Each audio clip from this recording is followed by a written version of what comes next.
ప్రార్థన పరిశుద్ధతనిస్తుంది, ప్రార్థన పవిత్రతనిస్తుంది, ప్రార్థన ఉత్సవానికి కారణమవుతుంది. ప్రార్థన నీ బ్రతుకులో నీ జీవితంలో జయ జీవితాన్ని ఇస్తుంది. ప్రార్థన చేయని వాడు పరిశుద్ధంగా జీవించలేడు, ప్రార్థన చేయని వాడు పవిత్రంగా జీవించలేడు, ప్రార్థన చేయని వాడు సంఘంతో ఉండలేడు, ప్రార్థన చేయని వాడు ఇదిగో దేవుని కొరకు రోషం కలిగి బతకలేడు.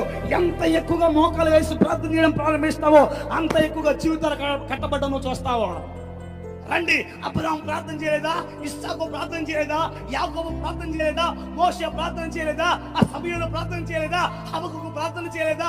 కడమ అపోస్తలులు ప్రార్థన చేయలేదా? పేతురు ప్రార్థన చేయలేదా? యాకోబు ప్రేయర్ చేయలేదా? కడమ అపోస్తలులు ప్రార్థన చేశారు. మన నాయకుడు, మన పాదిరి, మన మాదిరి యేసు ప్రభు రక్తంతో ప్రార్థన చేశాడు. మరి నువ్వు ఎన్ని ప్రసంగాలు వింటావు కానీ మోకాలు లేవు, ఎన్ని వాక్యాలు వింటావు నీ జీవితంలో భక్తుల ప్రార్థన జీవితం ఉండదు. ఎంత చెబుతున్నా మోకాలు